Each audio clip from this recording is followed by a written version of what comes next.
Hello, welcome to another episode of the Horror Vision Horror Podcast. I'm Sean. I am Anthony. And I'm Ray. And Chris may be joining us in a few moments.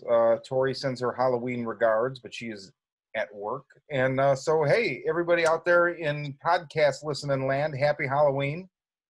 Happy Halloween. Happy Halloween.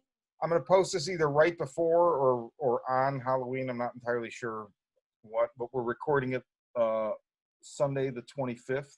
And we've all been trying to watch as much seasonal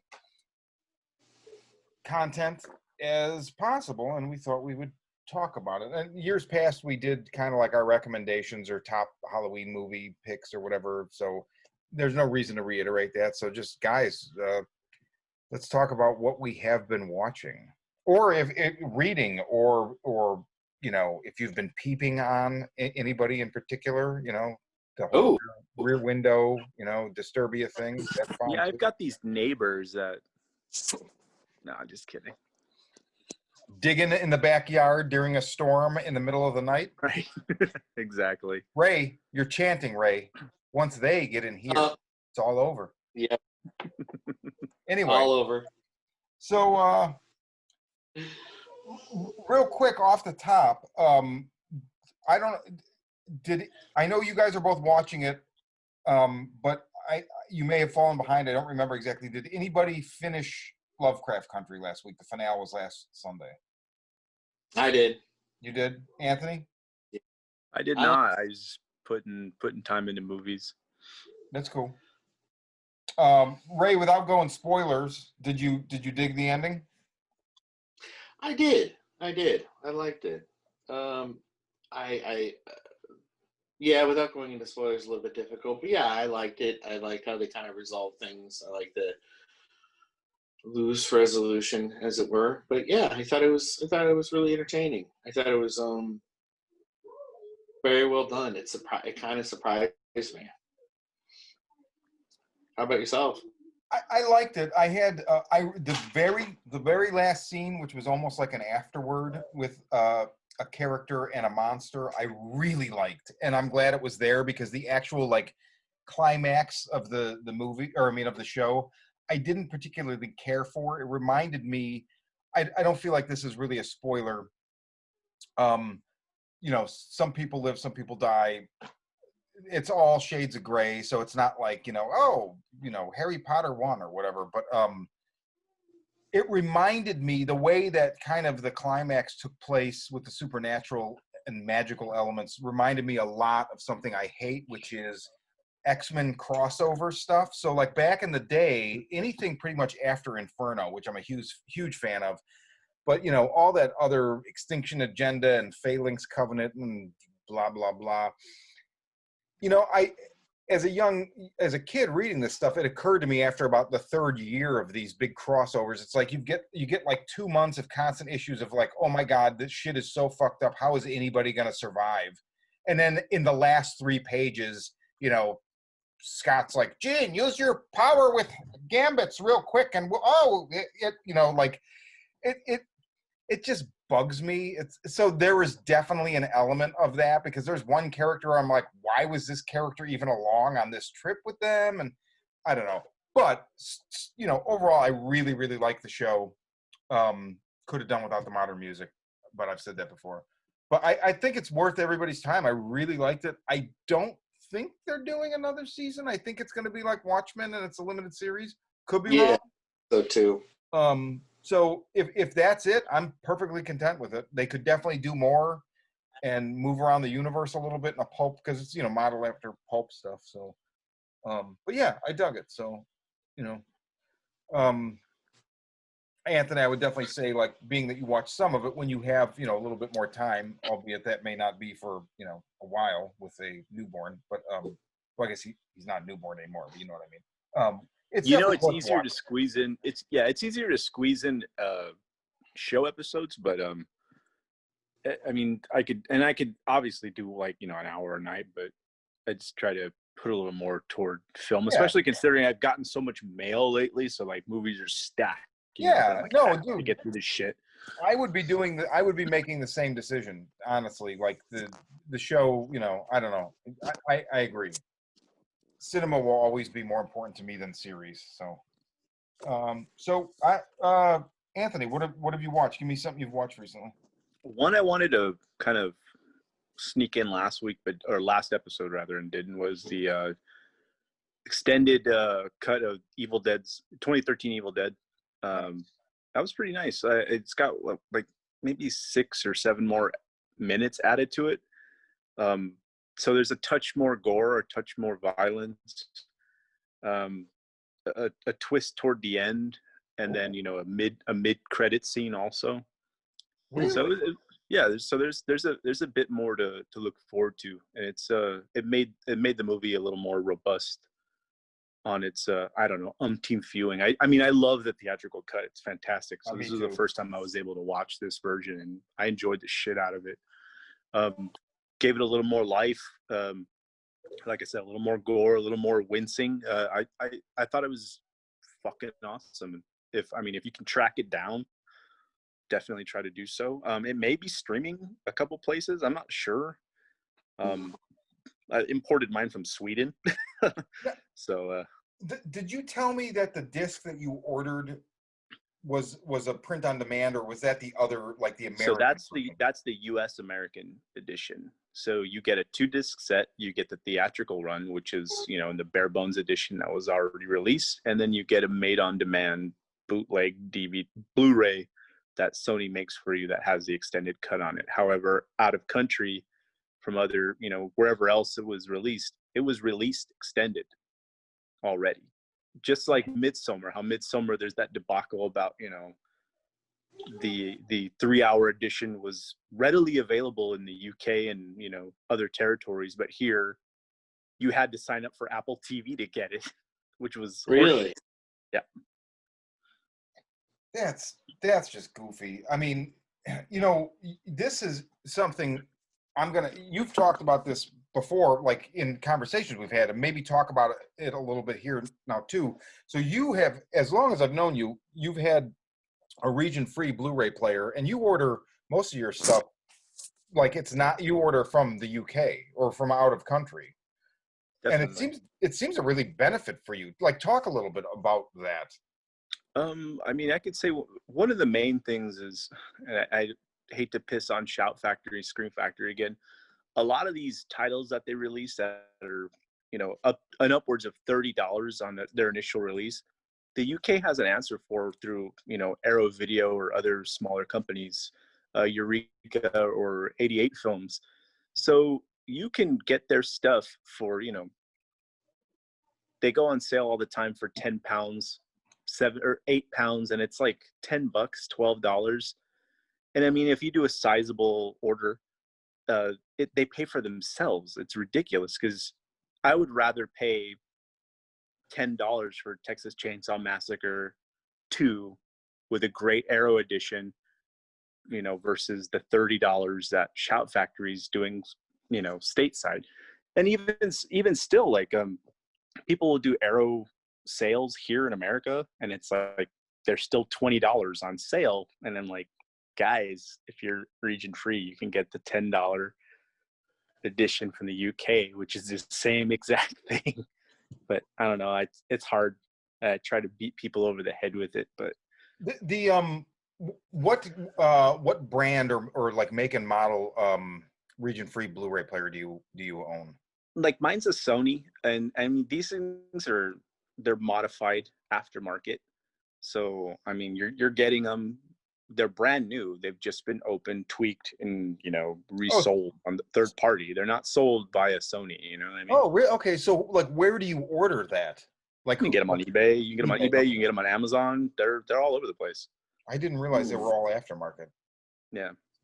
Interesting. So there's little bits like that, but like the $120 that you're gonna pay for the player, it pays for itself in savings on what when you do your orders from overseas. It's pretty awesome and been highly beneficial to me. Like, my Arrow collection is absurd. It is. Awesome. If you buy it, if it was all bought here, it would be thousands of dollars, whereas, you know, I've only paid a couple hundred for the same exact films, same exact editions, just, you know, from region B in UK. Ray, what have you watched? Well, let me pull up my list here. Well, I think because I think part of the reason that I've been watching a lot of Vincent Price lately, and I think it's because Shudder featured a couple of his movies. So I've just kind of fallen down the rabbit hole a little bit with him. And like another one I checked out recently was The Abominable Dr. Phoebes, and I rather liked it. It's different. Is that on Shudder? No, actually, it's Okay. not on Shudder, Okay. and it's not even.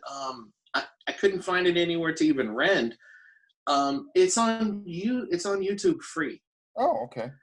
And the reason I ended up watching it, and I even thought about it, was that they have, it's so retarded, on Prime and a couple other things, they have the Dr. Phoebes Strikes Back, which is the sequel. Mm-hmm. But like for some reason, the first movie you have to get it on YouTube, or you have to purchase a copy of it. And I'm like, okay, why can't I find the first movie? But I have an thought it was answer for pretty that, entertaining. actually. What's that? Shout Factory owns the distribution rights. Oh, Really? So There don't you let go. them know that YouTube has it. Yeah. Because it looked great. I mean, there was no problems with it. I don't even think there was commercial interruptions the entire time I was watching it. Yeah, it's an entertaining little weird movie because it's Vincent Price is this lead character, but he's getting revenge on these doctors who he accuses of being responsible for the death of his wife in a fairly interesting manner. It almost was Seven-like. And of course, there's a little bit of a secret as to him and music and like I don't want to go too much, but it's worth checking out. I thought it was entertaining as hell. I've never seen that movie. I used to get that confused with The Cabinet of Dr. Caligari, and then you showed me that, I believe. I think we watched that at one of, Possibly. maybe not. I don't know.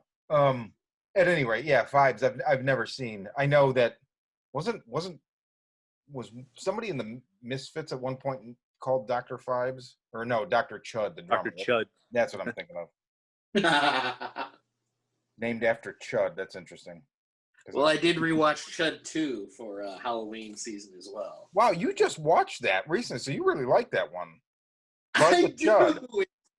It's terrible. I should preface, it's not a great movie. It's a fun movie. It's the way I would think about it is that it is to zombie movies what Once Bitten is to vampire movies. Okay. Like, it seems like, because I think it was marketed as a horror movie, but it's not. It's more of like this like goofy comedy that has horror elements, you know? So, I mean, another one could be like Transylvania 65000. Like, you could honestly put that as a double feature with that movie, and you're good to go. Like, it's cheesy and great, and it has God, what's his name? I forget the name of the guy who plays Bud in it, but he's also in a Phantom of Paradise. Big. He was also murdered at the beginning of Garrett Graham. There you go. He's fantastic. He was murdered because of people wanted him to come back for Bud the Chud Part 2, and no, I was referring to in Chopping Mall. He's the guy that gets axed. Right. I thought you meant the actor was murdered. So he's a genre favorite, and he's always entertaining on screen. And in Bud, in Chud 2, he's like the main Chud, so it's very entertaining. Wow. Well, so I watched a newer flick I watched, this movie, The Mortuary Collection, had dropped. It is super solid. I immediately text Chris because he's a huge Neil Gaiman fan, and I feel like if you're a Neil Gaiman fan, watch this movie. It's right in your wheelhouse. It also has kind of an Amblin thing, Trick or Treat. it just really, I don't know, it really was in that wheelhouse. But then here's the other thing. So then you kind of get, oh, okay, so it's kind of like a family thing or whatever. Not family exactly, but, you know, it's not going to go too far. And then there's some, like, moments in it where I was like, holy shit, I didn't think they'd go this far with it. So there's some gore and stuff like that. Yeah, I really liked it. And it was weird. Clancy Brown. So it's like 4 stories, and the wraparound is like he runs this mortuary in this weird little town. I can't remember the name of the town now, but it's very Neil Gaiman-ish. And there's kind of a magical realism quality to everything. And so this girl goes to this mortuary and talks to him about, she said, oh, I saw that you need, you know, you have help wanted or whatever. And then he starts regaling her with tales of how these people died, whose bodies are there. And she kind of gets into this, like, you know, well, no, give me one that's really messed up. Oh, that wasn't that messed up. Give me one that's really messed up. So you get, I think it's 4 like that, and then the wraparound. And I liked all of them a lot. But I would definitely recommend it to everybody. I think that it, you know, not just Neil Gaiman fans, but especially Neil Gaiman fans. So, Anthony, hit me. Rewatch of David Slay's 30 Days a Night. I think it's 2007. Still holds up for the most part. I think watching it after a good amount of time, I'm starting to notice. Well, I started to notice a bunch of cutaway kills, and I don't know why I thought it seemed like it was a little bit more gorier when I watched it, you know, on its initial release and subsequent viewings. But this time it just seemed kind of like it was lacking in a lot of places. Mm-hmm. And then I remember there's this one big kill at the end where you're like, oh, that's what they were waiting for. They wanted to show you, you know, axe in the neck and all that stuff right up close. And it's a good practical effect. It looked really good. There was one really cool aerial shot, which you can tell is totally, you know, CG. Mm-hmm. But I'd forgotten about it, actually. And it's when they first attacked the town, and you just kind of see chaos in the streets, people running and screaming for their lives, and, you know, vampires just jumping around, and, you know, CG blood spraying everywhere in the snow. But it's actually really effective. It's an effective shot to show, like, the scale of the chaos that's happening. Mm-hmm. And so that scene came across really well. The acting from that cute guy in the movie, I can't remember his name. Josh Hartnett? That's the one, Josh Heartthrob. Nice. I mean, his acting is so. Everybody else does a decent job. It's still a fun one. I was glad I sat down and watched it again. It may not be as impactful as it was the first time I saw it, but still fairly decent. You guys see that one before? Ray, you just rewatched it, right? No, I need to finish it. Okay. I started it and then I forgot, and that reminded me that I need to go back and finish that, because something happened. I got distracted. I had to go away from the TV. So yeah, but I need to finish it. I saw it back when it was released, and I haven't seen it since then. And there's definitely a disconnect with movies from that time period, where, you know, you look at it now and some of the CG looks a little bit more like prehistoric or whatever. But and that can affect a rewatch. But at the time I watched it, even though I love Ben Templesmith's art, I thought it was a more effective vehicle for the story than the graphic novel, which is rare, right? And the reason for that was I felt like in the graphic novel, they didn't make me feel the characters having to live through 30 days. I felt like it felt rushed. And in the movie, I felt like it like kind of played with time more and gave me more of that feeling. So yeah, I liked it. I read the graphic. I mean, I haven't finished the movie, but I read the graphic novel years ago when it first came out, and I remember reading it, and you know, I remember exactly what you're talking about, because I feel like it goes through like the first 3 or 4 days when the vampires first get there, and then it does this weird fast forward to the last 5 days of the vampires being there before, like, the whole confrontation and everything that resolves at the end. And you didn't feel the stuff in the middle. Like, it just kind of moved really quickly. And it was weird because, like, yeah, they could have spent more time, especially in the comic, like, going into, like, I mean, it's a graphic novel or it's a comic, so you can spend time on things and you can develop certain characters and like have you really invest in certain people, and then someone suddenly dies or whatever. But like, they could have given you more time passage, and it just didn't feel like time. Kind of went quickly.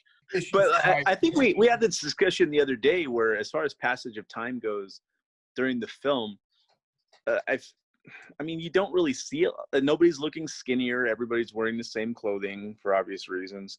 But I mean, the worst thing you see, or the only thing that alludes to that is when you see Eben's character with like this really bad Team America patchy beard that they stuck all over his face to let you know that enough time had gone by that he'd grown a full beard.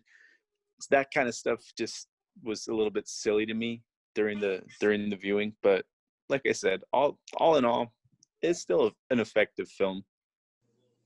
I gave a rewatch to both Tales of Halloween, which has kind of become like, ever since I watched it, has now become like a Halloween tradition for me, and Scare Package. I first saw Scare Package this past, was that May or June? I don't know. Yeah, When Joe Bob showed it. Yeah, they premiered it.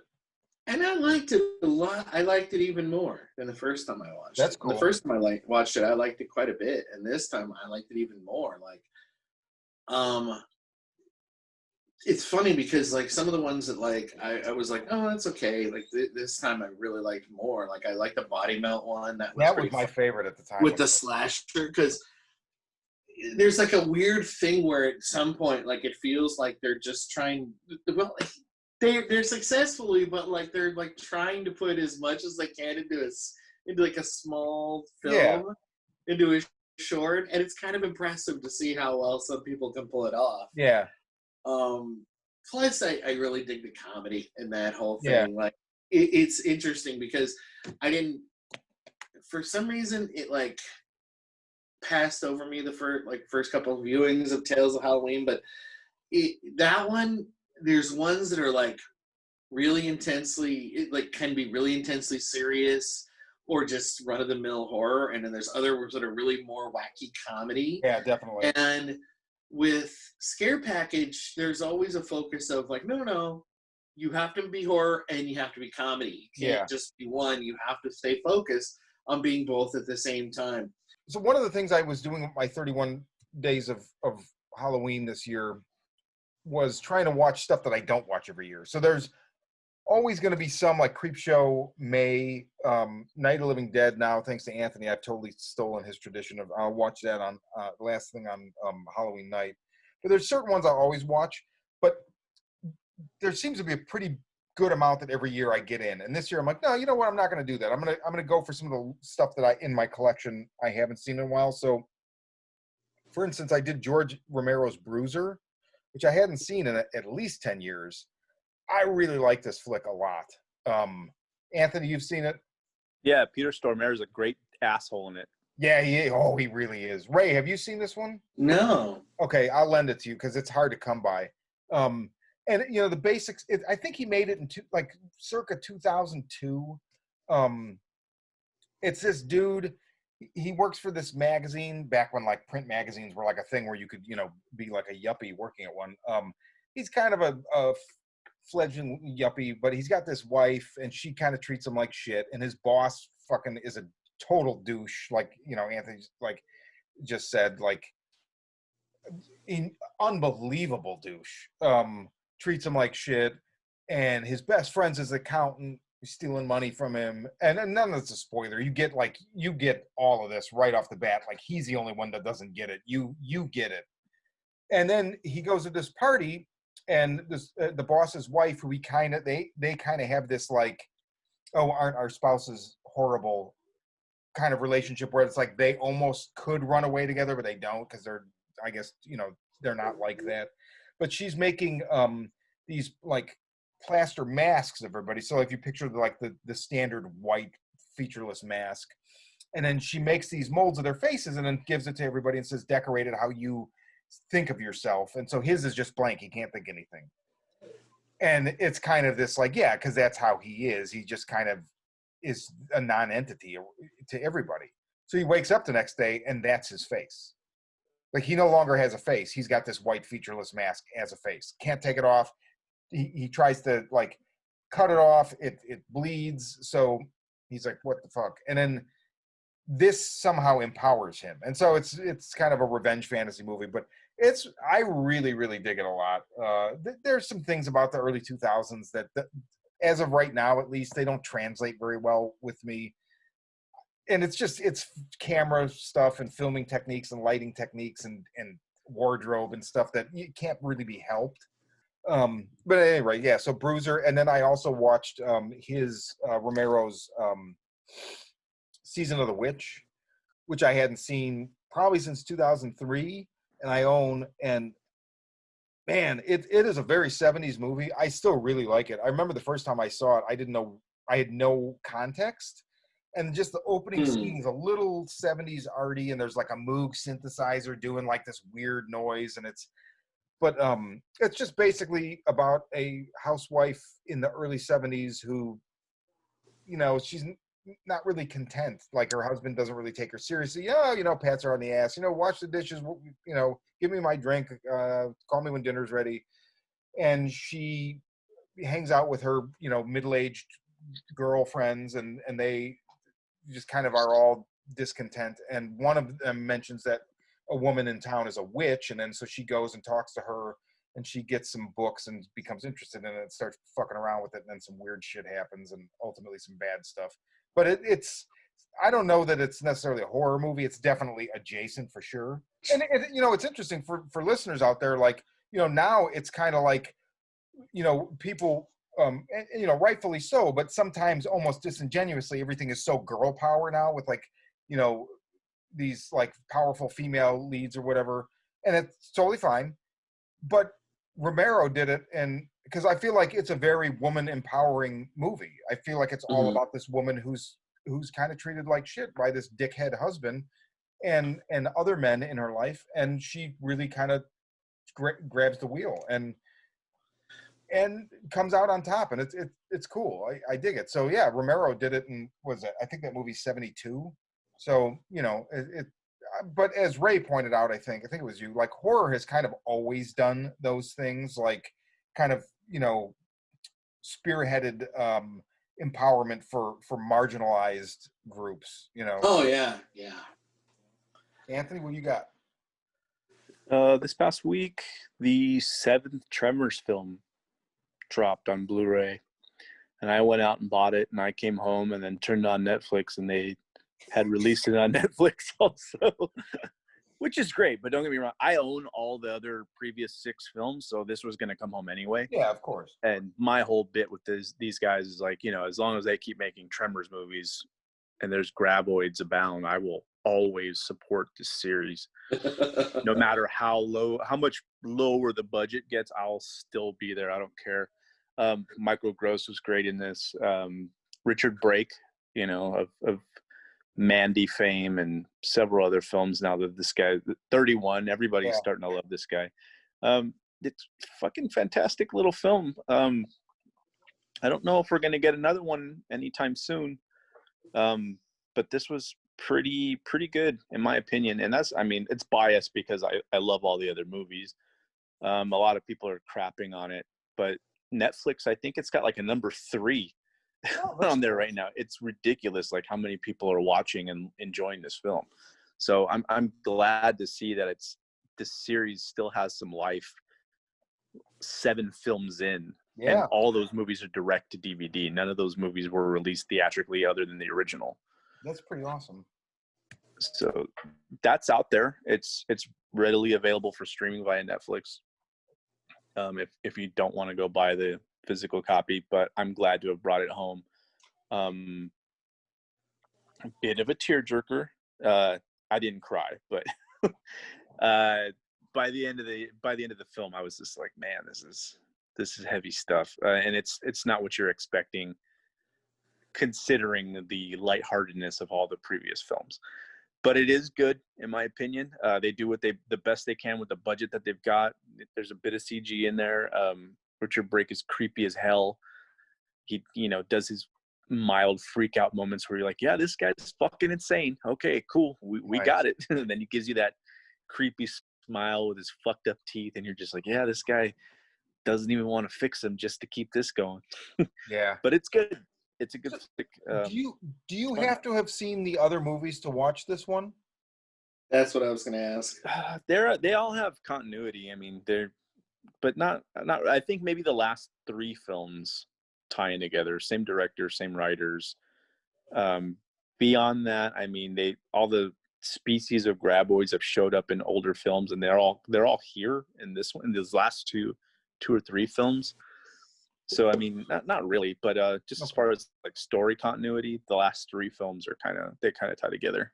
I'm just curious because if it's number 3 on Netflix, I'm wondering, like, so does that mean that all of those people watching it had seen the other movies, or like, I'm assuming if they knew they were going to put it on Netflix, it's probably can be enjoyed standalone, you know? Yeah, and then Netflix made Bloodlines available for people. That was the 3rd to last film, and then they had Cold Day in Hell for a while, where there was graboids in the ice and snow, and then this one is, on like a fantasy island type place. Oh, It's wow. pretty interesting. Yeah. Hmm. But it was good. It was fun. I had a good time with it. There's no award-winning acting in here, and there's no budget for, large-scale graboids or anything like that anymore. So the majority of it's gone CG, unfortunately. But, the heart and the spirit of those films are still there, since the beginning. And I'm glad, like I said, that there's still a forum for these things because, like I said, 7 films in, 6 of them direct to DVD. To have any kind of success like that, long-lasting success like that, is rare. I mean, with the exception of Friday the fucking 13th and shit like that, and even those are all theatrical released. Yeah, well, theatrical released. I think of I mean, I've only ever seen the first one. I don't even remember it, but isn't Wrong Turn like that too, where there's like 16 of them or something, and it's like, what? Exactly. Yeah, it is rare, Exactly. and it's cool when somebody can carve out a niche like that and continue to make, to pursue their vision. And if it goes CG, I mean, I've always been of the mind, like, I don't love CG, but here, like, I always go back to when Terry Gilliam's Imaginarium of Dr. Parnassus came out. I remember people were like, do not see this fucking movie. It's all CG. Terry Gilliam isn't about CG. He's just cheaping out or whatever. And it's like, okay, you know what, motherfuckers? Terry Gilliam's movies always run millions of dollars over budget and like years sometimes over deadline. Nobody in the Hollywood that has existed now for the last 15, 20 years is going to give him money to make a movie if that's what he's doing. So if you want more Terry Gilliam movies, he's going to have to fucking do CG. Sorry. And like, I dug that flick quite a bit. And I feel like I get irritated with big budget stuff that relies too heavily on CG, and especially if it's not good CG, although that argument's kind of by the wayside now. So much CG, I mean, Crawl, the fucking alligator, I mean, it doesn't look like I'm not looking at an alligator. I just watched 8-Legged Freaks last night from 2002, and while I enjoyed it, it's like, talk about like, the CG is fucking bad. At the time, it wasn't necessarily, because there wasn't anything that that was better to compare it to. But like, you're looking at it now, it's like you can tell these people are acting against nothing because they were all put in later. So I don't know, CG, it's like, fine, I mean, Ash vs. Evil Dead did it too, where it's like, I think they actually used it in a way because like bad CG is a way to kind of re-invoke the like schlocky special effects back from the early 80s in a way now. And like with Ash vs. Evil Dead, it's like they were both practical and CG. So I was like, wait a minute. So I had to think about it. I'm like, well, that's got to be the reason for it, because it's schlock, and that's how you do schlock now. And yeah, I mean, if you want things to get made, like, hey, like, I'm sure it would have been nicer to have more graboids that were not CG effects. But the trade-off is that you're now 7 movies in, and you Exactly. keep having movies, So there's a trade-off in anything. And the CG harkens back to a time where the camp was acceptable. So I absolutely Yeah. agree with you guys that the CG definitely complements the campiness and schlock that goes along with what the series has run off of this long. So yeah, it's a welcome addition. It doesn't bother me. Well, one of the things I didn't get to last time, and I don't think I was quite done with it yet, but Mike Flanagan's wait, Ray, did I just jump you? I think I just jumped you. It's okay. Go ahead. We'll come back to me. Okay, sorry.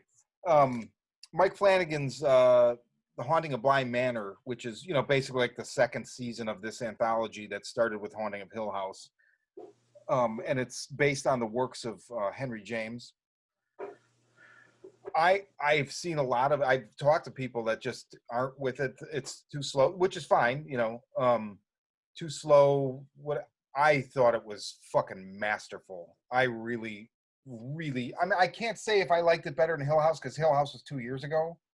So, but to me, man, I will watch it again. Same as I'll rewatch Hill House. I thought it was very elegant. It is a little bit of a less bombastic ghost story, but man, I don't know. There were some really sublime moments I just really liked the characters a lot, all of them, and there were some really sublime moments of dialogue where one character in particular would reflect on just things about life, and I would be like, man, this is wow.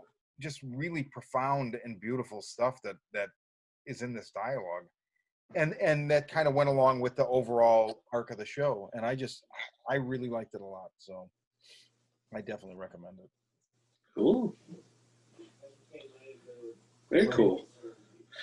Oh well, let's see what else I have. A couple things was I saw them or Ills.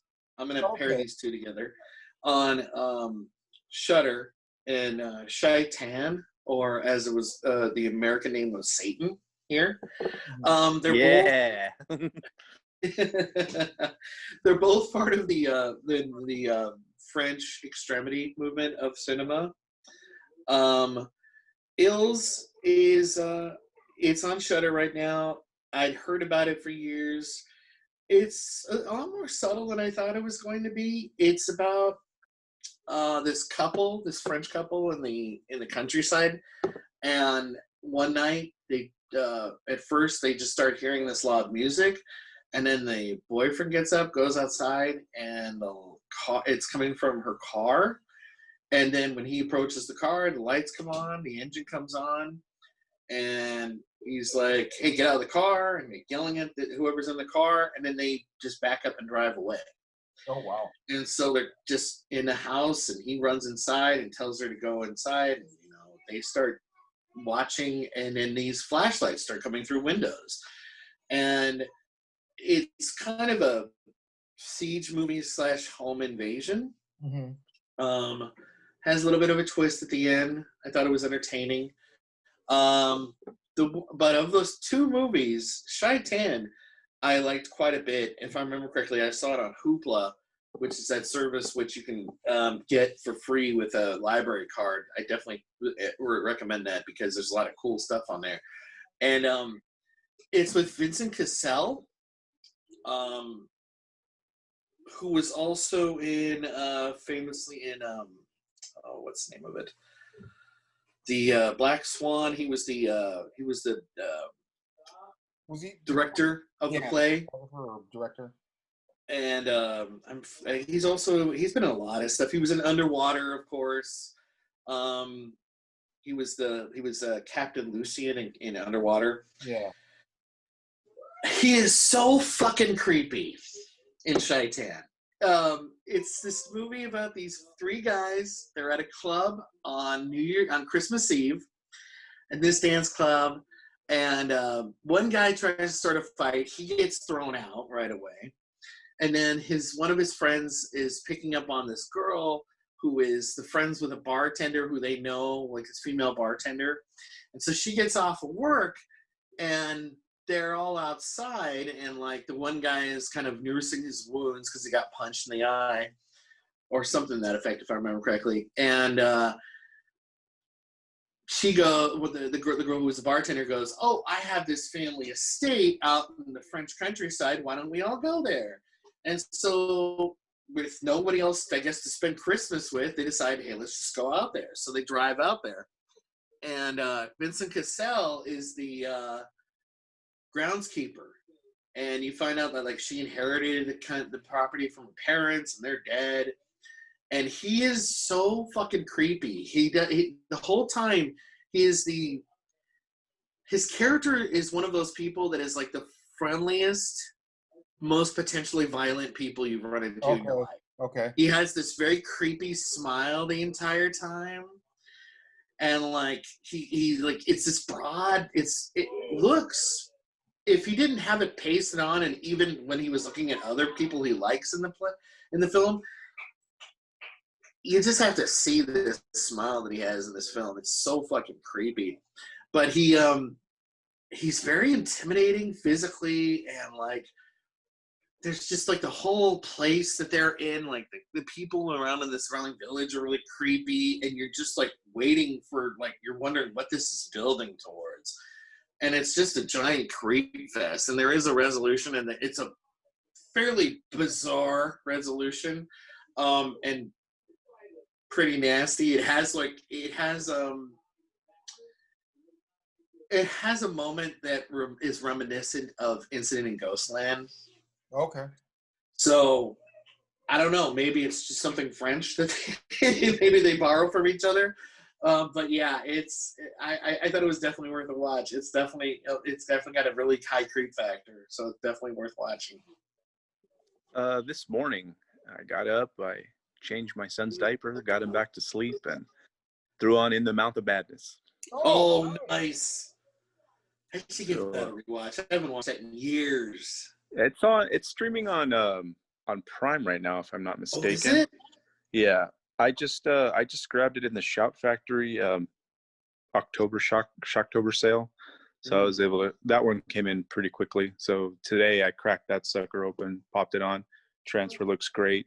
Sound quality's great. And then, just sat back and enjoyed the film. I haven't seen it in ages, and it's been a blast to sit down and watch again. The monster designs fucking great in it. Yeah. When you see them though, but that I bought it, and I was hoping that I was going to get a little bit of some sort of like, special thing where Nicotero talks about the monster designs, and there is something on there. So that was a joy to watch after the film was over. So you get to see a lot of that stuff up close and personal, and how they constructed a lot of that stuff. That the practical effects in this movie are fucking rad. Like I said, they're sparse, but the film is mainly dependent on the acting chops of Sam Neill, who's fucking fantastic in this movie. I loved it. I loved watching it again. Even though the effects are sparse, I feel like it is.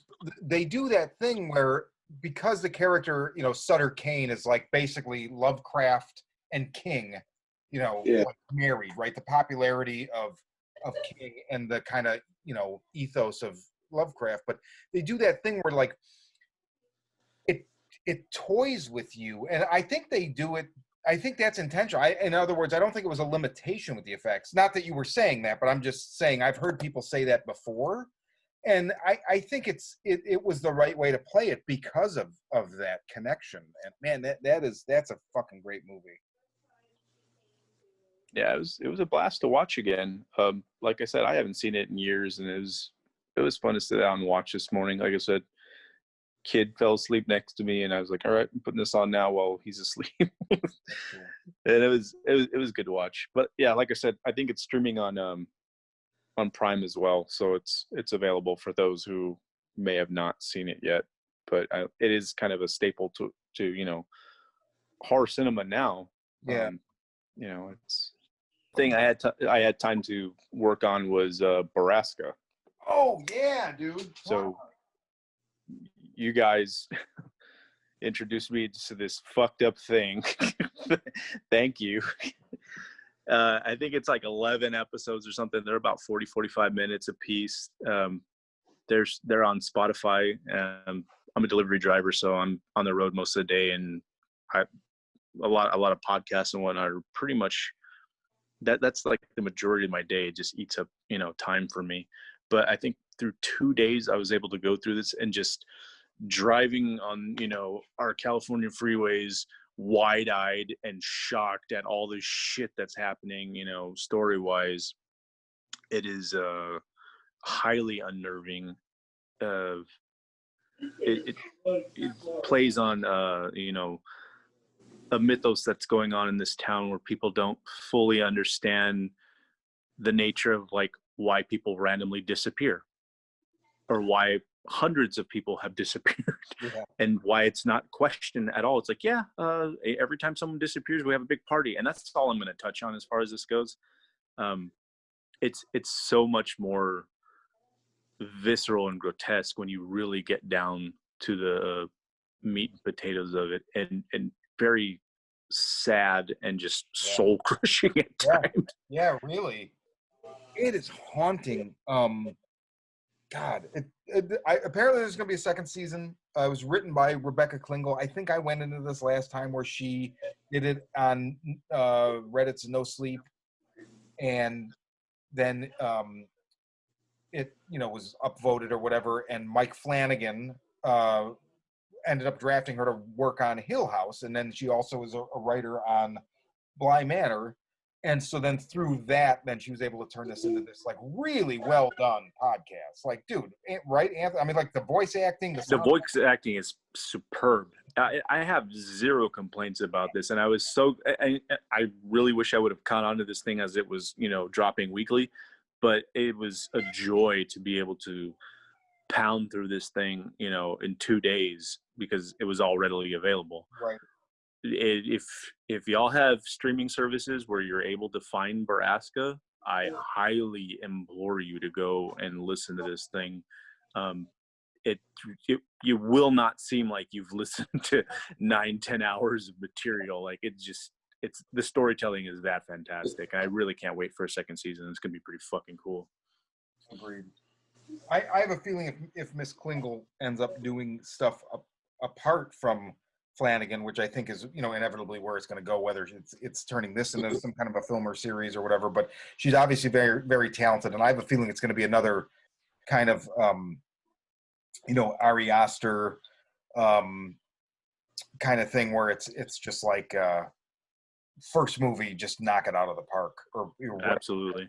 She just really seems like a talented storyteller and very, I don't know, it's definitely unique, and it's disturbing in its uniqueness, but it's good.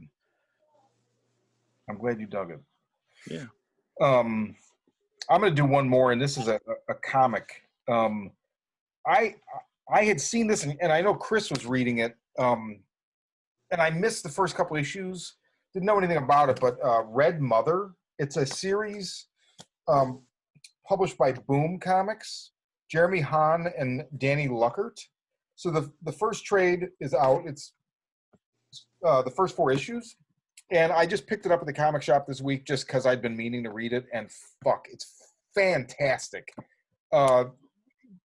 Quick setup,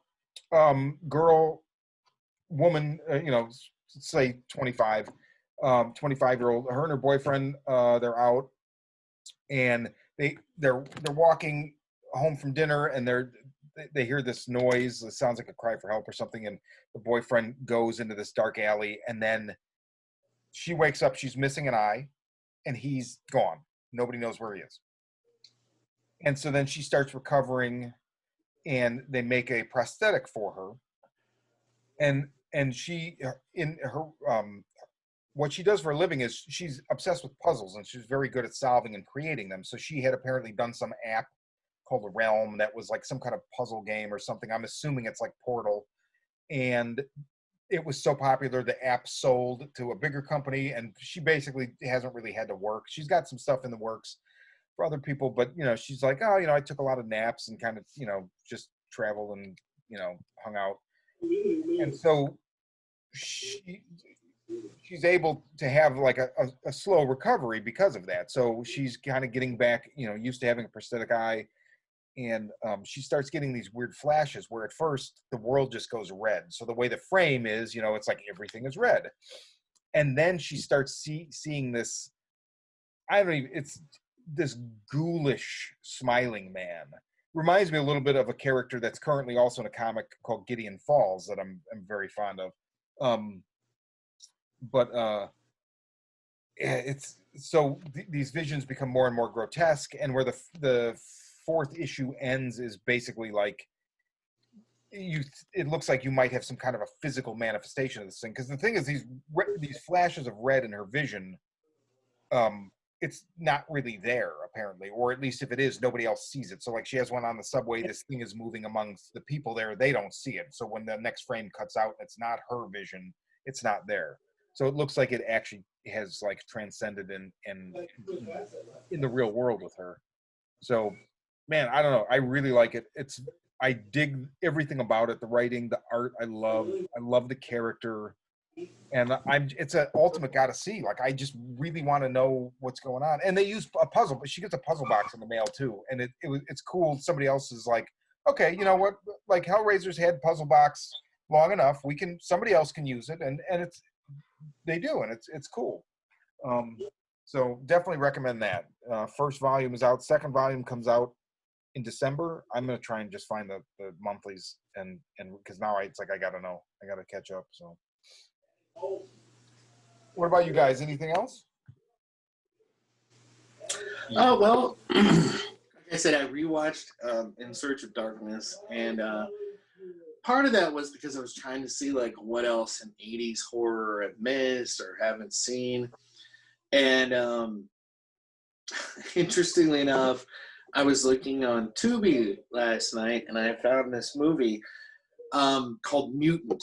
And the reason I ended up watching it was not because of what it was about. I had no idea what it was about, but it was this image that I used to see. The cover art, much like Chopping Mall, was so iconic in my memory. Mm-hmm. And then when I saw the movie, the monster is nothing like what the Giger-esque image that like somewhat in these clouds that appear over this town that is in the poster. The poster, I wish I had a picture of it readily available, but was a poster of this town, and then this image of like this cloud with like these like a kind of like Giger-esque implied like alien type image. Like I don't know if you can see that there. Oh yeah. As a kid. And the tagline was, "Mankind's deadliest threat will not come from the skies." So I always thought like, oh, it's going to be, ooh, yeah, can't wait to see what this is, right? Okay, let me see if I can blow this up for you. This is like basically what happens to people right there. They become white, bleachy skin, these gray hair, these weird like vampire creatures, and what you can't see in this picture because it hasn't quite happened to this character yet, but their hands split in the center, and this yellow like oozy blood like acid comes out of them, and it's not like they eat people because they're like vampiric. They just change other people into more of these things, and there's no rhyme or reason as to why they're doing it, other than, oh, well, this town is being poisoned by toxic waste. So I don't even, I was like, what? This is the whole movie? And it was the thing of like, when I got to the end, I was like, wow, I can't believe that was the whole movie. And I honestly hope, because I know they're doing In Search of Darkness too, that they do a little bit where they go into, because I've seen other documentaries go into the whole thing of like how creative and great the box art was, of how much box art back in the 80s or poster art lied to you as to what you were going to get when you finally saw the movie. Because sometimes they really fucking pull the wool over your eyes, and you go to see something and you're like, wait, that's not what that is at all. Like Chopping Mall has that famously like the hand, like the body parts hanging out of this bag, and then like there's this like very like mechanical, sinister looking arm, and then you see the movie and it's these boxing robots that shoot lasers out of their eyes. And the movie's entertaining as it is, as this piece of schlock it is. But it's weird that they decided that was the cover, that was a post art they should go with. Like there's so many movies that I feel like are like that, where like they tried to get away with something, and then once you rented it and watched it, you're like, what is this? I'm gonna put that in the show notes, and I'm actually getting those pictures now. I'm gonna tweet them because, dude, that is like fucking Yeah, show both pictures, because holy shit. absolutely ridiculous. I kept waiting, because I kept waiting like it was gonna be some Giger-esque like transformation that the people are gonna go through, and then it's just they're just white with these weird oozy yellow hands. Oh my god, dude, that is fucking hysterical. For anybody listening to this, hit us up on social media and give us examples of the box art that burned you the worst. There you go. You know, I like that. in other words, like it looked like this, and this is what I got. You know, like Yes, exactly. I would just be. I'm that. blanking. I know there's examples of it in my life, and I can't think of any. Anthony, can you think of any? I've got a shit ton. I got one off the top of my head right now. What is it? I actually reviewed it like when I think probably one of our first episodes, Black Candles, where they show like Satan in this church and he looks all awesome looking, and it's it's art, but then you watch the movie and it's like about this crappy cult that doesn't do anything, and then like the worst thing they do is like ram a sword up some guy's ass. That was it. And I'm like, well, that wasn't very fun. Oh my god! I was really hoping for some more Satan, but oh well. Wow. You guys got anything else? I got 2 quick ones. Yeah, do it, man. Yeah, I'm blowing the full load this week. Earlier, my girlfriend Cecilia picked a random Resident Evil film that we've never seen before. I haven't seen any of the Resident Evil films since the first film, so we ended up watching the 6th film in the franchise. or 5th film in the franchise, I think. I don't know what these movies are really about. A lot of jumping, a lot of flipping, a lot of gunshots, a lot of I don't know what they are. Slow motion jump kicks to dogs, things like that. Like, it's really ridiculous, but decently entertaining because you don't really have to act, you just have to jump. So that was pretty silly. And then 2020's Invisible Man, directed by Lee Wanell. Man, not what I was expecting. Very fucking good. Yeah. Very, very good. Watch it, folks. I'm not going to take any of your time because we reviewed that one before on the show. Yeah, but dude, Elizabeth Moss really, like, I think I said it when I talked about it after seeing it in the theater. I think that was the last movie I saw in the theater, and before COVID. They really give you a sense of the frustrating, smothering horribleness of like, she knows and nobody believes her, you know? I mean, and it's like, I felt so fucking claustrophobic watching her, especially after the scene with her sister and oh my God, dude. Fuck. I had to, I rewound it and I was like, holy fuck, that just happened. It's solid. I really liked it a lot. No, I enjoy the shit out of it. That's another one that I'll end up adding to the collection at some point. That was a fantastic fucking film, and that's a follow-up to Upgrade, right? I don't think he did anything in between. I think you're right. I believe I believe you're correct. Yeah, but that's all I got. Well, okay, so then we'll call it on that. So, happy Halloween, everyone. Happy Halloween. Happy Halloween. For the Horror Vision, I'm Sean. I am Anthony. And I'm Ray. And we'll see you next time. So go out trick-or-treating and be good to your fellow ghouls, everyone. Yeah. Watch lots of horror movies. Yes.